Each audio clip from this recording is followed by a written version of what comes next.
Hello class. Welcome back बच्चों। तो प्यारे बच्चों, स्टार्ट करते हैं नया लेक्चर। बेटा आज के लेक्चर में पास्ट ईयर क्वेश्चन करने जा रहे हैं गवर्नमेंट बजट के। ठीक है ना जी, और आज ही खत्म करने हैं। इसके बाद इसके लिए कल का कोई टाइम नहीं है मेरे पास, कोई टास्क नहीं है। ठीक है, कल एक नई यूनिट शुरू कर दी बेटा। ये करने के बाद ना 3 चैप्टर आईडी के खत्म हो जाएंगे हमारे, फर्स्ट सेकंड और लास्ट। ठीक है, और 3 यूनिट अच्छी खासी बड़ी, नेशनल इनकम और इनकम एंड एम्प्लॉयमेंट, और अब गवर्नमेंट बजट भी खत्म। ठीक है, अब एक चैप्टर हम वहां से करेंगे। ठीक है, इकोनॉमिक रिफॉर्म मतलब एलपीजी की बात करेंगे। आओ जी, फिलहाल यहाँ से पढ़ना शुरू करते हैं। बेटा एक छोटा सा कंसेप्ट मुझे यहाँ पर आपको पढ़ाना है, जो हमारी बुक में पूरी तरीके से नहीं है। छोटी सी बात है, वो पढ़ लेते हैं। सिर्फ बेटा पब्लिक गुड्स के बारे में पढ़ना है, यहां से शुरू करके यहां तक पढ़ना।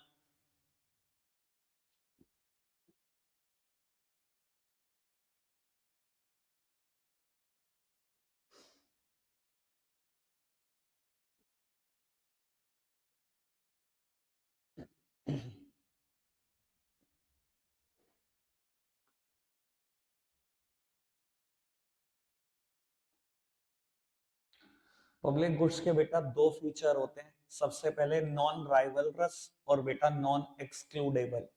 दोनों के अपने अपने मायने, दोनों के अपने अपने मतलब है। बेटा नॉन राइवलरस क्या कहता है? It means consumption by one individual does not reduce the amount available for the other. अगर एक ने कंज्यूम कर ली है ना बेटा किसी पब्लिक गुड्स को, तो इसका मतलब ये नहीं है कि दूसरे के लिए कुछ कम बचा है। ठीक है जी, ये कोई चॉकलेट नहीं है बेटा, ये हाईवे है। अगर एक ने इस्तेमाल कर लिया तो ये नहीं है कि दूसरे के लिए कुछ कुछ कम बचा है, उतना ही बचा है भैया। आराम से इस्तेमाल कर, कोई कंपटीशन नहीं है। राइवल का मतलब कंपटीशन से होता है, नॉन राइवल गुड है। ठीक है, ये साथ ही साथ नॉन एक्सक्लूडेबल भी है। मतलब अगर एक बार पब्लिक गुड्स प्रोवाइड कर दिए गए तो किसी एक पर्टिकुलर को एक्सक्लूड नहीं किया जा सकता। आप ये नहीं कह सकते कि ये कुछ लोग इस्तेमाल करेंगे कुछ नहीं करेंगे। पार्क्स बने हैं सब इस्तेमाल करेंगे, हाईवे बने सब इस्तेमाल करेंगे, रोड बनी है सब इस्तेमाल करेंगे, हैंडपंप लगा है सड़क पे सब इस्तेमाल करेंगे, किसी को एक्सक्लूड नहीं किया जा सकता। Non rivalries, non excludable. ठीक है जी। आओ जी, बेटा टाइम उन पे ही खर्चेंगे जो यूनिक क्वेश्चन है। ठीक है जी, बेफालतू के क्वेश्चन के बारे में सिर्फ पढ़ेंगे और खत्म करेंगे।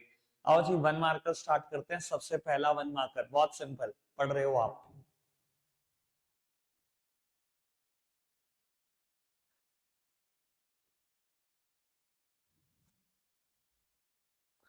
डिसइन्वेस्टमेंट की बात है। Disinvestment is a capital receipt. Capital receipt क्यों है?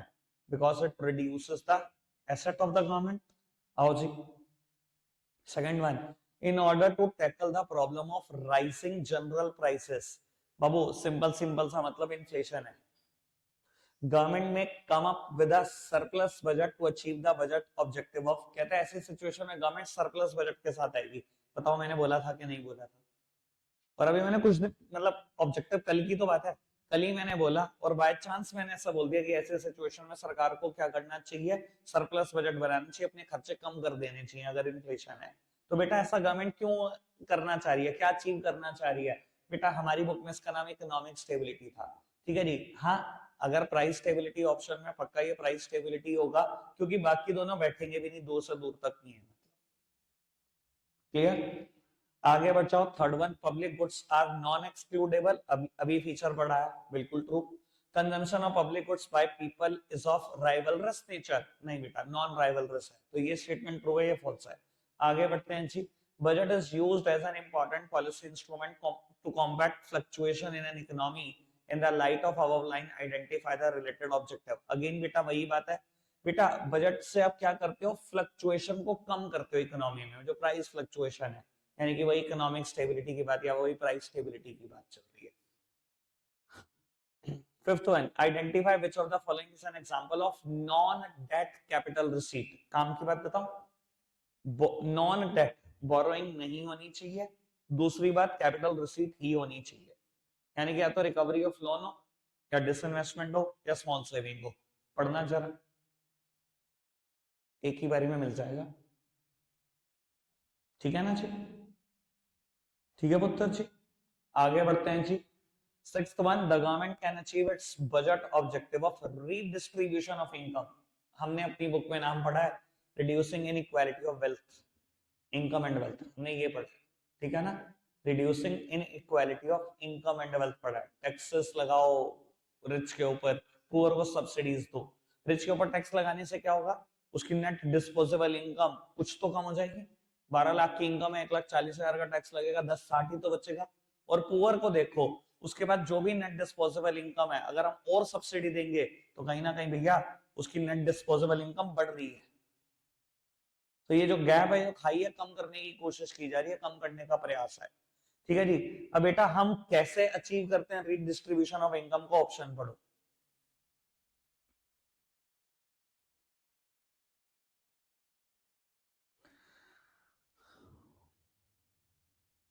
एक दो तीन तो समझ में भी नहीं आए होंगे कहीं से कहीं तक। Rationalisation of taxes in pro poor direction, कहने का मतलब सिंपल सा है, रिच के ऊपर से आप जो टैक्सेस चार्ज करोगे उसको क्या करोगे बेटा, पुअर पीपल के लिए यूटिलाइज कर दोगे। सिंपल सा मतलब यही है। आगे बढ़ जाते हैं जी। 7th वन पढ़ना, ये तो बहुत सिंपल है।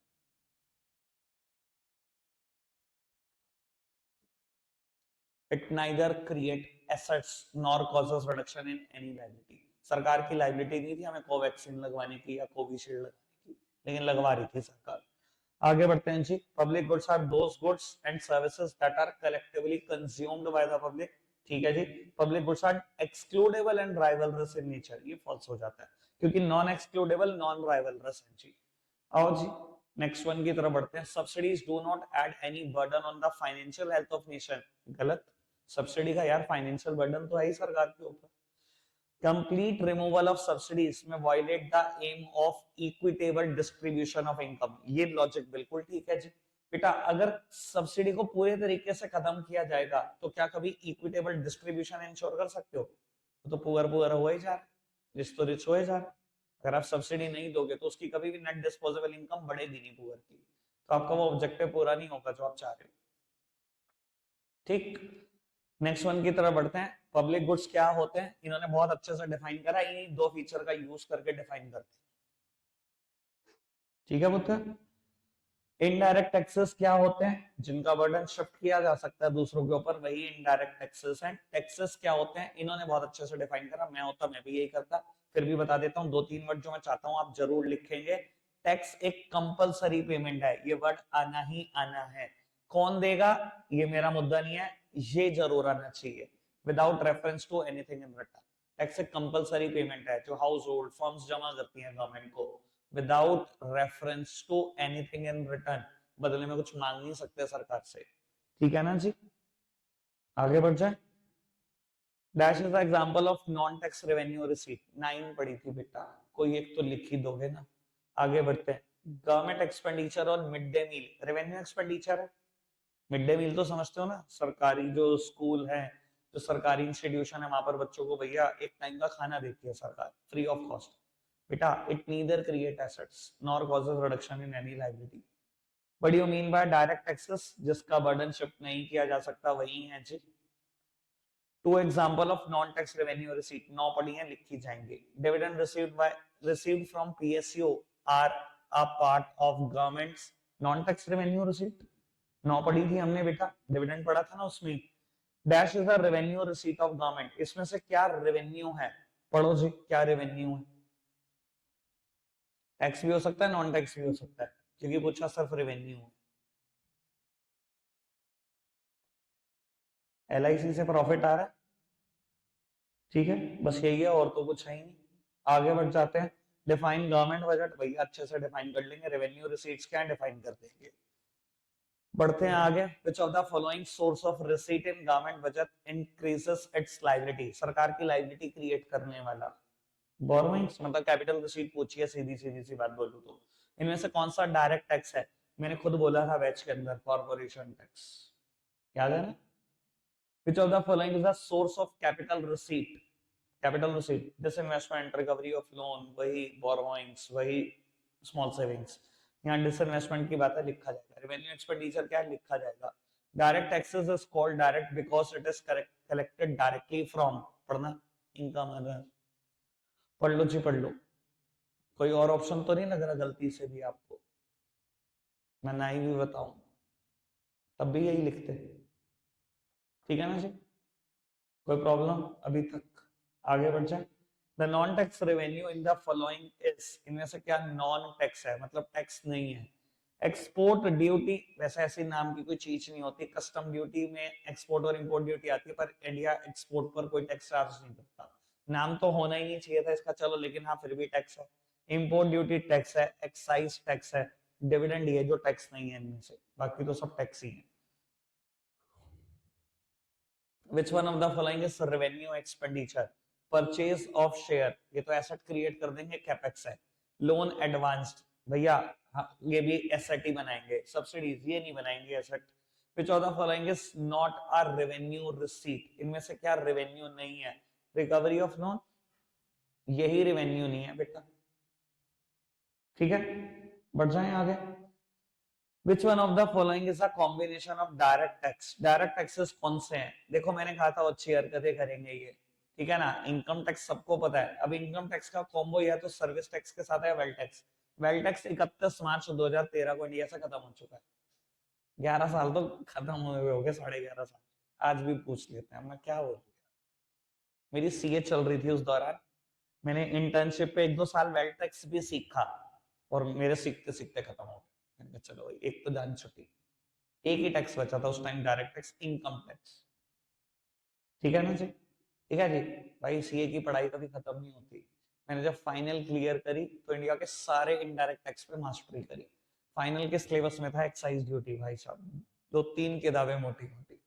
ठीक है जी, कस्टम बहुत मोटी किताब, वैट बहुत मोटी किताब, एक आध लॉ और था। ठीक है जी, पढ़ पढ़ के सीए बन गए 2014 में। 3 साल के बाद, 2.5 साल के बाद जीएसटी ने पाव पसार की, सब खत्म, पिछला जितना पढ़ा। अब जीएसटी बढ़ो जी शुरू से, कहां से खत्म हो जाएगी तुम्हारी पढ़ाई। Give two example of indirect taxes. Indirect taxes के एग्जांपल बताए हैं बैच के अंदर। जीएसटी बेस्ट है, कस्टम साथ में बेस्ट है, वैट और एक्साइज अभी भी लगता है, पर लिकर पर मैंने बोला था बैच के अंदर, ठीक है ना। 100% एबोलिश नहीं। चलो जी, give two example of revenue expenditure लिखे जाएंगे, कैपिटल रिसीट के 2 एग्जांपल लिखे जाएंगे, डायरेक्ट टैक्स के लिखे जाएंगे, कैपेक्स क्या लिखा जाएगा। इसमें कुछ ऐसा है नहीं। डायरेक्ट टैक्स और इनडायरेक्ट टैक्स का डिफरेंस एग्जांपल के साथ, 4-4 बेसिस पे डिफरेंस मैंने खुद बोला है बैच में, इग्नोर करो जी। Explain the basis of classifying taxes into direct और इनडायरेक्ट। किस बेसिस पे क्लासिफाई किया जाता है कि बर्डन शिफ्ट हो सकता है कि नहीं? बर्डन नहीं हो सकता शिफ्ट, डायरेक्ट हो सकता है इनडायरेक्ट, खत्म। Is the following revenue receipt और कैपिटल रिसीट? टैक्स से पैसे आए, रेवेन्यू है, डिसइन्वेस्टमेंट कैपिटल है। रेवेन्यू एक्सपेंडिचर और कैपिटल एक्सपेंडिचर में से छांटना है। Expenditure on collection of tax, tax collect कराने के लिए खर्चा कर रहे हो, वो तो रेवेन्यू है। टैक्स की बात थोड़ी चल रही है, अभी तो खर्चे की बात चल रही है। एक्सपेंडिचर ऑन परचेसिंग कंप्यूटर, क्योंकि एसेट क्रिएट कर देगा, ये कैपेक्स है।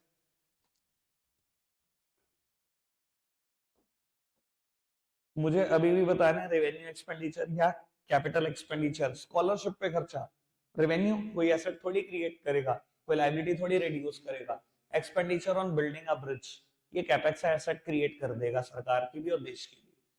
3 sources each of the revenue receipt and capital receipt, अरे कुछ नहीं है ये। 1 ऑब्जेक्टिव ऑफ गवर्नमेंट बजट, 6 पढ़े हैं कल। Distinguish between revenue expenditure and capital expenditure, भैया डिफरेंस कर लेंगे, कोई लंबा चौड़ा मुद्दा नहीं है। Distinguish between revenue receipts and capital receipt, कुछ भी नहीं, direct question. Explain the basis of classifying government receipt into revenue receipt and capital receipt. Which type of receipts are borrowing by the government and why? भैया capital receipt है, सबको पता है। बाबू कैसे classify करते हो रेवेन्यू रिसीट्स और capital receipts में? which either create liability or causes reduction in any asset or neither create liability nor budget। चलो ठीक है यार, 3 ऑब्जेक्टिव गवर्नमेंट बजट के हो जाएंगे। गवर्नमेंट एक्सपेंडिचर को कैसे क्लासिफाई करते हो कैपिटल और रेवेन्यू में? भैया हो जाएगा, कुछ नहीं है इसके अंदर। 6 मार्कर पर हम नहीं 4 मार्कर पर आगे पढ़ना जी। पहला क्वेश्चन डायरेक्ट क्वेश्चन, सेकंड भी डायरेक्ट ही है। Taxation is a effective tool to reduce the inequality of income, reducing the inequality of income and wealth, second objective. कल पहला मैंने नंबर पे यही पढ़ा, ठीक है ना। टैक्स स्लैब का एग्जांपल दिया था, कैसे हम रिच के ऊपर टैक्स लगा रहे हैं, कैसे उस पैसे को पुअर को सब्सिडी देने में यूज कर रहे हैं। और क्या पूछ रहे हो भाई, कोई मुश्किल मुश्किल क्वेश्चन नहीं है क्या तुम्हारे पास? कुछ नहीं है। इकोनॉमिक ग्रोथ कल हमने इकोनॉमिक ग्रोथ 5th नंबर पे लिखा था ऑब्जेक्टिव और एक्सप्लेन किया था कैसे रेट ऑफ सेविंग बढ़ाने की कोशिश करती है सरकार, ठीक है ना। इंफ्रा बढ़ाएगी तो इन्वेस्टमेंट बढ़ेगी, ठीक है ना। महिला सम्मान सेविंग सर्टिफिकेट जैसी स्कीम लाएगी तो सेविंग्स बढ़ेगी इकोनॉमी, ठीक है जी। आगे बढ़ते हैं जी। Explain the basis of classifying government expenditure into revenue and capital, दोबारा रिपीट हुआ क्वेश्चन। आगे बढ़ते चलते हैं जी। Explain the distinction between direct and indirect taxes, कुछ नहीं है। रेवेन्यू रिसीट इसमें से कौन सी है, कैपिटल कौन सी है। लोन वापस आ रहा है, कैपिटल रिसीट है। Interest received on loan, revenue receipts है। रेवेन्यू और कैपिटल रिसीट दोबारा बतानी है, सेम क्वेश्चन था। Explain the economic stability, done, direct question, ये पढ़ लो जी। ऑल्दो दिखता ही क्वेश्चन बड़ा है नहीं, खोदो के पार्ट निकलेगी Chuiya. Under the Ayushman Bharat scheme, the government provide free medicines to the economically backward section of society. Nature बता दो गवर्नमेंट एक्सपेंडिचर का, रेवेन्यू ऐसा थोड़ी क्रिएट हो जाएगा, फ्री में मेडिसिन बांट रही है सरकार, ठीक है जी। खोदा पाड़ो और निकली चाहिए वाली कहानी है। बस आओ जी ये क्वेश्चन करते हैं। Study the given picture carefully, sources of state and local government tax revenue for a financial year, ठीक है जी। Answer the following question based on a common knowledge and picture, categorize the given item in the picture into tax and non tax revenue receipt. आओ जी बेटा, इनमें से क्या tax है क्या नॉन टैक्स है। Fines non tax, property tax नाम ही टैक्स लिखा हुआ है तो फिर बताऊं क्या मैं उसमें। Motor vehicle and licence fee non tax. Sale and gross receipt tax, कुछ नहीं जीएसटी की बात है, पुराने टाइम में बस ऐसा बोला करते थे, सॉरी टैक्स है जी ये। कॉर्पोरेट इनकम टैक्स, ये तो है ही टैक्स। इंडिविजुअल इनकम टैक्स, ये तो है ही टैक्स। तो चार चीजें तो टैक्स हो गई, बाकी दो चीजें नॉन टैक्स हो गई। लो पढ़ो इनका answer. Individual income tax, corporate income tax, sale and gross receipt tax, property tax. Non tax में फाइन्स और मोटर व्हीकल लाइसेंस फी। चलो जी कुछ नहीं है, ऑब्जेक्टिव डायरेक्ट पूछा हुआ है जी। हाँ ये पढ़ना चाहो तो पढ़ सकते हो। Discuss briefly how the government budget can be used as an effective tool in the process of employment generation. बेटा गवर्नमेंट बजट कैसे इफेक्टिव टूल है एम्प्लॉयमेंट जनरेट करने का। बेटा एक बात तो ये कि आप डायरेक्टली भी बहुत सारी एम्प्लॉयमेंट क्रिएट करते हो, इनडायरेक्टली भी करते हो। जैसे कि आपको पता है हमारे देश में बहुत अनएम्प्लॉयमेंट है, तो बेटा गवर्नमेंट बहुत सारी स्कीम लाती है कि जिससे आपको एम्प्लॉयमेंट मिले। जैसे कि मनरेगा कितनी पुरानी स्कीम है, चली जा रही है, ठीक है जी। वहां पर हम 100 डेज गारंटेड एम्प्लॉयमेंट देते हैं बिलो पॉवर्टी लाइन पीपल को। 100 दिन तो नौकरी देंगे ही देंगे, सरकार देगी देगी तुम्हें। दूसरी बात इनडायरेक्ट भी तो सरकार एम्प्लॉयमेंट क्रिएट करती है। अब एक बात बताओ, मान लो कोई हाईवे बनाने का प्रोजेक्ट आ गया, भैया बिना लेबर के बन जाएगा क्या, ये सारा मशीन से बन जाएगा। कितनी सारी लेबर को अपॉर्चुनिटी मिलेगी। दिल्ली मेट्रो मेरठ तक लाई जा रही है, कितने लोग काम कर रहे हैं एक दिन भर में। या दिल्ली मेट्रो बनी, बिना वर्कर के बन गई। धीरे धीरे आपका प्लान पूरा, शायद मेरठ के बाद शायद आप मुजफ्फरनगर तक ही ना ले आओ, तो भैया बिना एम्प्लॉयमेंट के थोड़ी बन जाएगी। तो आप इनडायरेक्ट भी तो बहुत सारी एम्प्लॉयमेंट क्रिएट करते हो, वही सब लिखा हुआ है कैसे गवर्नमेंट बजट एम्प्लॉयमेंट क्रिएट करता है, ठीक है। आगे बढ़ते हैं। Following objective direct question, government budget और उसके मेजर कंपोनेंट, क्या ही पूछ रहे हो। Allocation of resources, economic stability, कुछ नहीं करना ही नहीं है ही नहीं कोर्स का पार्ट। बाबू कहता है डिफाइन रेवेन्यू रिसीट इन गवर्नमेंट बजट, कुछ नहीं डायरेक्ट क्वेश्चन है। अब मैं सीधा उस क्वेश्चन पे लेके आ रहा हूँ जो मेरे को पढ़वाना चाहिए, ये पढ़ना चाहिए। 12th क्वेश्चन आया, आए हुए तो एक जमाना हो गया, लेकिन क्वेश्चन अच्छा लगा, ठीक है जी। पूरे इस पोर्शन में मैंने एक ही क्वेश्चन पे गुड लिखा, ठीक है। पढ़ो, कहता है explain the budgetary measure for achieving the following objective. आपसे छाटना नहीं है कुछ भी, कह रहा है अगर ये ऑब्जेक्टिव सरकार अचीव करना चाहती है क्या मेजर ले, ठीक है जी। Setting up production unit in the backward region. वैसे एक बात बताऊं, यहाँ से गवर्नमेंट अपना एक ऑब्जेक्टिव अचीव कर रही है क्या, reducing regional inequality, last objective था। जहां मैंने मनमोहन सिंह जी की बात करी, टैक्स हॉलिडे की बात करी, SEZ एस्टेब्लिश करने की बात करी। बेटा ये नहीं, मेरे से छाटने को नहीं कहा कि कौन सा गवर्नमेंट ऑब्जेक्टिव है, मेरे को ये कहा गया अगर सरकार चाह रही है कि प्रोडक्शन यूनिट सेटअप करे बैकवर्ड एरिया में, तो कैसे करे, क्या मेथड ले? भैया वही लो ना जो मनमोहन सिंह जी ने लिए थे। मैंने तुम्हें इतना डिटेल में बताया, अगर तुम भी ना लिख के आए, भाई बाकी नहीं लिख के आएंगे, मुझे पक्का विश्वास है, तुम नहीं लिख के आओगे भाई फिर तो लानत है। क्या किया था मनमोहन सिंह जी ने? टैक्स हॉलीडे दिया था 10 साल का, तभी तो बैकवर्ड एरिया में लगेंगे यूनिट। आप कह दो कि टैक्स माफ कर दिया 10 साल का, ठीक है जी। इसके अलावा क्या करो, सब्सिडाइज रेट पे लोन दिलवा दो उनको, सब्सिडाइज इलेक्ट्रिसिटी दे दो। 3 मेजर लिख दो, आपका काम हो गया। 6 नंबर में क्वेश्चन है, 2 पार्ट है, 3-3 के, ठीक है।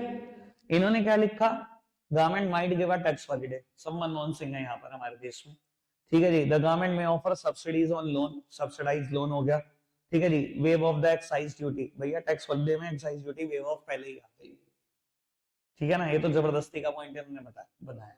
सब्सिडाइज इलेक्ट्रिसिटी लिखना, ठीक है। ये पढ़ो जी, B part, second part, reducing inequality of income and wealth. Income और वेल्थ की इनइक्वालिटी कैसे खत्म करें?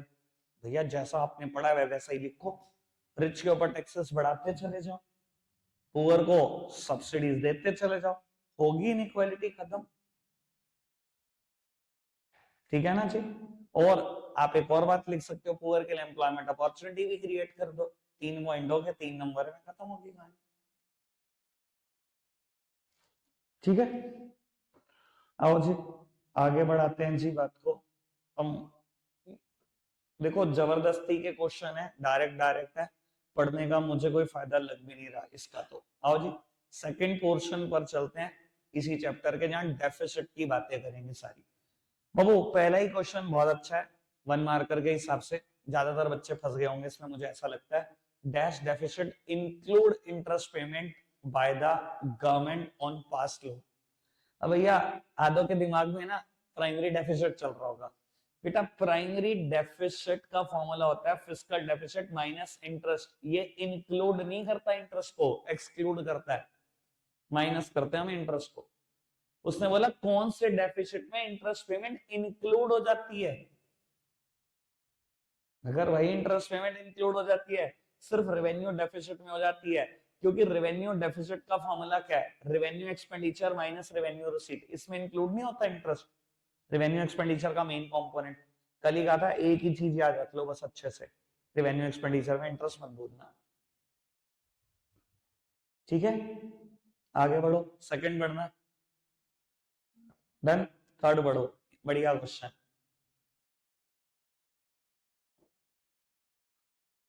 बताओ तुम्हें क्या क्या, एडवाइजरी कमेटी का member, finance minister of India, sir Nirmala ताई बनेंगे। सांस पे भी जीएसटी है बाबू, 18% लेनी नहीं है।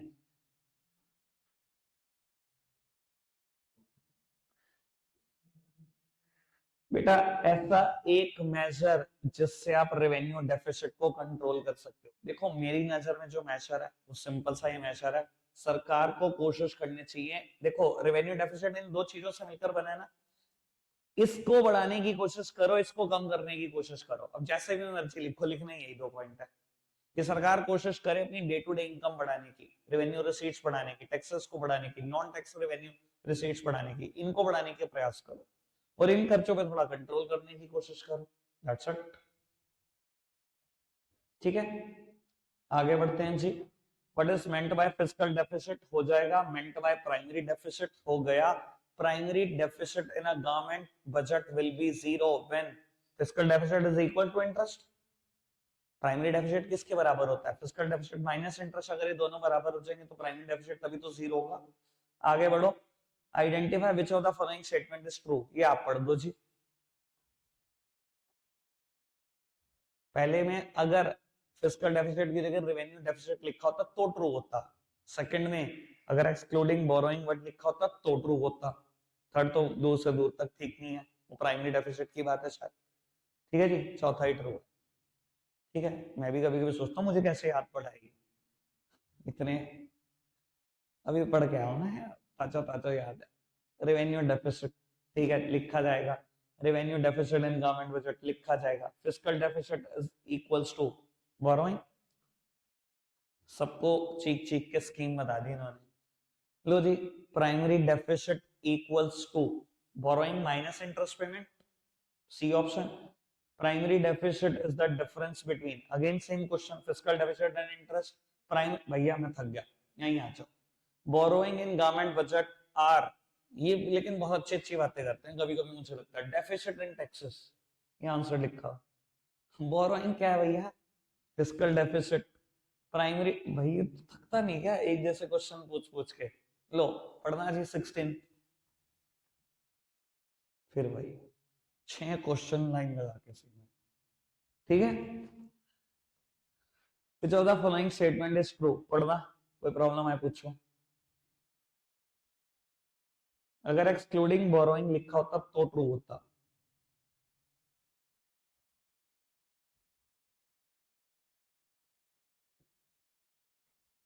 ठीक है, प्राइमरी डेफिसिट के वो फॉर्मूले को बस इधर उधर किया हुआ है और कुछ नहीं किया। हाँ, आओ जी इसकी तो बात जरूर करते हैं। Compare the trends depicted in a figure given below, और थोड़ा सा ढंग से इसको पढ़ने की कोशिश करेंगे पुत्र। 2000 अप्रैल 2019 का डेटा है, अप्रैल टू नवंबर, ठीक है जी, ये डेटा 2019 का है, ठीक है। ये डेटा 2020 का है और ये डेटा 2021 का है, अप्रैल टू नवंबर है ये सारे डेटा। ये फिस्कल डेफिसिट है, ये प्राइमरी डेफिसिट है इन लाख करोड़। 8.1 लाख करोड़, 10.8 लाख करोड़, 7 लाख करोड़, दिस, ठीक है जी। फिस्कल डेफिसिट ऐसा परसेंटेज ऑफ बजट एस्टीमेट, अच्छा जी। अप्रैल टू नवंबर ये परसेंटेज के हिसाब से है 114.8% है। वैसे मेरे हिसाब से बजट एस्टीमेट वर्ड, चलो हो सकता है, जितना देश का बजट है उससे 114%, 115% आपकी बोरोइंग है, ठीक है ना जी। लगभग आप ये बोल सकते हो, फिस्कल डेफिसिट का मतलब ही बोरोइंग है। 2020 में बढ़कर ये 135% हो गया और 2021 में एकदम गिर गया, ठीक है जी। ट्रेंड है, अब मेरे को एनालिसिस करना है और यकीन मानो इनका एनालिसिस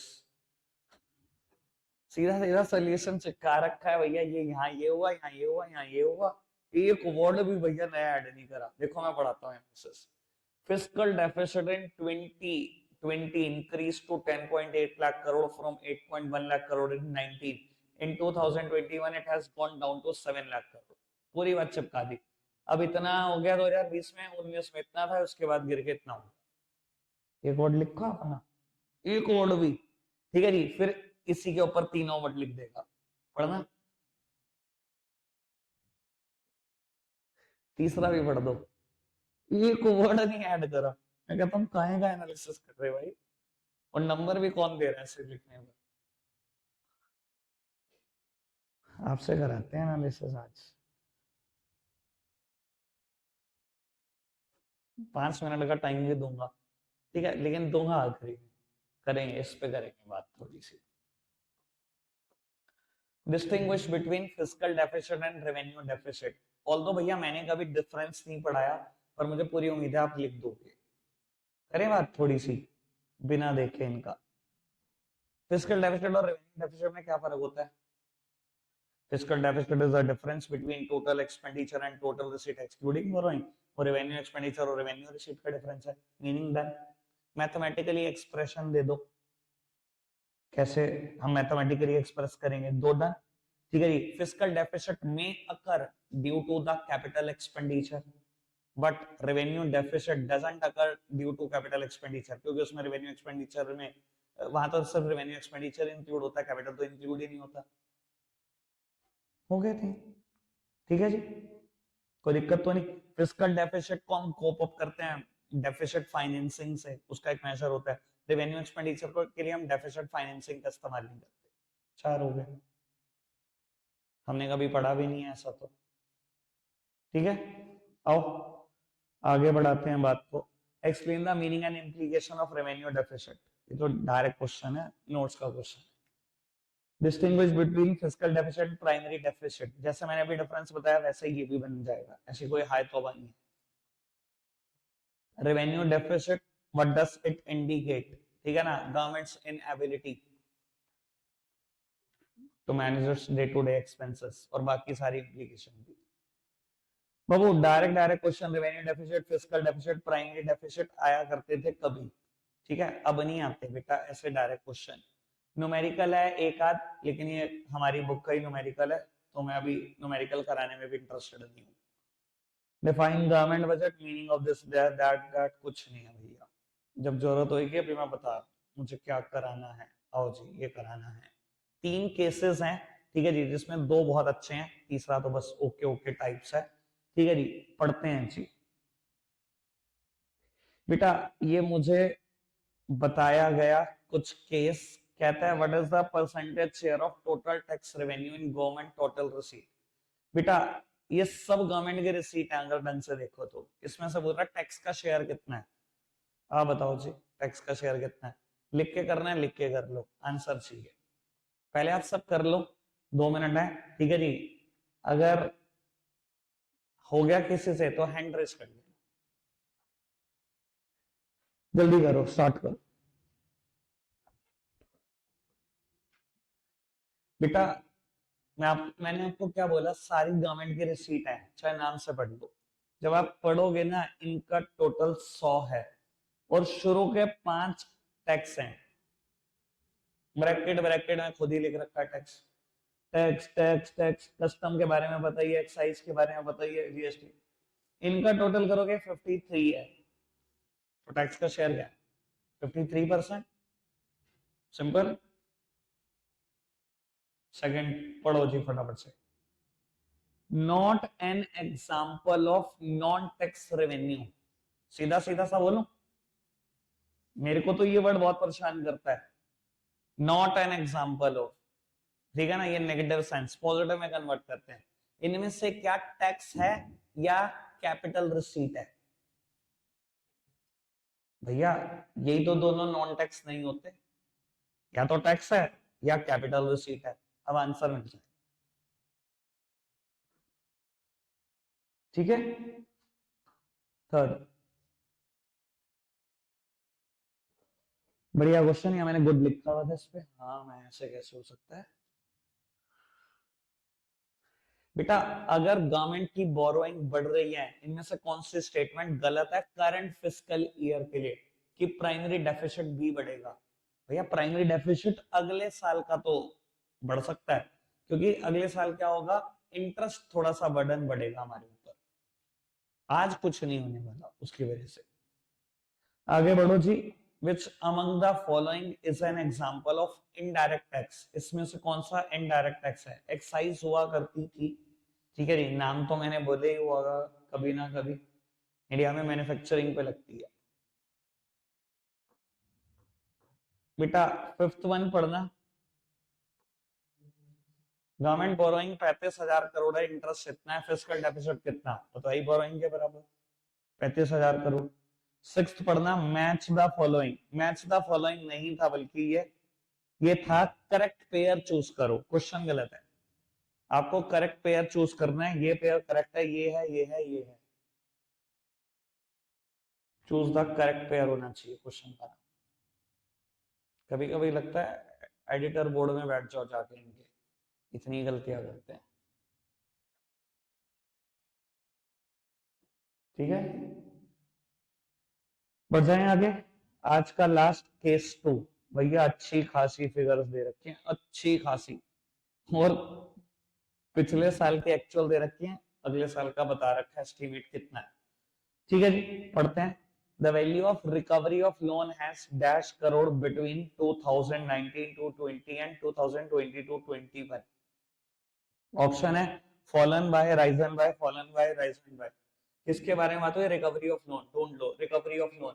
बेटा इनका डिफरेंस देख लो, मुझे ये तो पक्का पता है फॉलन बाय आंसर में आएगा, कि गिर रही है, ठीक है जी, और गिर रही है फॉलन बाय, फॉलन, 2 ऑप्शन है, देख लेना शायद यही ऑप्शन ठीक होगा, इतना माइनस तो कर ही सकते हो आई होप, और तो कोई दिक्कत है नहीं इसमें। चलो ये देखो जी, the percentage change in non tax revenue between 19 to 20 and 20 to 21 taking the 1920 as base would be dash. मुझसे क्या पूछा, परसेंटेज चेंज बनाओ नॉन टैक्स रेवेन्यू में, लो करते हैं बात। नॉन टैक्स रेवेन्यू, ये रहे non tax revenue, percentage change इधर देखना चाहिए बेटा, दिस माइनस दिस, ये तो बताएगा चेंज, पर मुझे परसेंटेज चेंज बताना है। इन दोनों का डिफरेंस तो ले लेना, बेस ईयर लेना है 1920 को, मतलब जो पुराना साल है, मल्टीप्लाइड बाय 100, यही तो करोगे, निकाल लोगे ना परसेंटेज चेंज, ठीक है ना। इकोनॉमिक्स पूछ रहा हूँ, मैथ्स पूछ रहे हो भाई, ठीक है जी। ये देखो जो भी डिफरेंस आया होगा divided by base multiply by 100, identify which of the following is not an example of tax revenue. Tax है, टैक्स है, टैक्स है, स्पेशल असेसमेंट नॉन टैक्स में बढ़ाए थे 9th item. Identify the correct formula of fiscal deficit, कुछ और नहीं मिला तुझे। 5th में revenue and capital receipt are increasing but borrowing and other liabilities are reducing, वहां पढ़ो यहाँ ना देखो। कहते हैं रेवेन्यू और कैपिटल रिसीट बढ़ रही हैं, अच्छा क्या भाई, रेवेन्यू रिसीट बढ़ रही है पक्का जी, कैपिटल रिसीट ये भी बढ़ रही है पक्का, लेकिन बोरोइंग और अदर लाइबिलिटी गिर रही है, हाँ जी बिल्कुल गिर रही है, पहली स्टेटमेंट तो ट्रू है। आओ जी अगली भी सुनो। Grant and aid for creation of capital asset decreased from 19 to 21. Grant and aid कहाँ है भैया, grant in aid for creation of capital asset, उसने कहा डिक्रीज हो रही है, भैया डिक्रीज तो नहीं हो रही, ये तो इंक्रीज हो रही है, स्टेटमेंट टू फॉल्स है। Done. The value of primary deficit for the year 2021 would be primary deficit, borrowing minus interest, देख लो भैया, fiscal deficit minus interest payment, ये रहा फिस्कल डेफिसिट, ये रहा इंटरेस्ट, 796,337 में से 708,203 माइनस कर दोगे, मोटा मोटा 88,000 के आसपास दिख रहा है, ठीक है ना भाई। 7 लाख से 7 लाख तोड़ गया, 96,000 में से 8,000 चला गया, मोटा मोटा मैं तो ऐसे ही देख रहा हूँ, बाकी आप देख लो कैलकुलेशन को कैसे आसान करोगे, आपने तो आसान करना ही, आगे तो मुश्किल कर देना, हमें तो डर ही रहता है हमेशा, ठीक है जी। ये लो, दूर दूर तक कोई और ऑप्शन आसपास भी नहीं है, अगर एग्जैक्ट भी कैलकुलेट नहीं करोगे तो भी आंसर निकाल लोगे, ठीक है उत्तर जी। केस नंबर 3 हवा हवाइया कुछ नहीं है, 3 implication of fiscal deficit लिख के जाएंगे। briefly explain how the fiscal deficit of government can be reduced, कैसे fiscal deficit reduce किया जा सकता है। सर बात फिर वही है, fiscal deficit दो चीजों से तो मिलकर बन रहा है, अब आप बातें करना है इसको बढ़ाने की, बात करना है इसको कम करने की, इसमें भी टैक्स बढ़ाने की बात करो, कैपिटल रिसीट बढ़ाने की बात करो कि डिसइन्वेस्टमेंट करे सरकार, ऐसी पीएसयू में से जो बिल्कुल इनएफिशिएंट काम कर रही है, पैसा निकाल लो, वापस आने की क्या जरूरत है, ठीक है जी। करते करते अगर पैसा निकलेगा तो कर्जा भी उतर जाएगा, बोरोइंग्स भी उतर जाएंगे, फिस्कल डेफिसिट ऑटोमेटिकली रिड्यूस हो जाएगा, ब्ला ब्ला ब्ला ब्ला, ठीक है। चलो जी रखते हैं आज के लिए इतना ही है प्यारे बच्चों, बाय।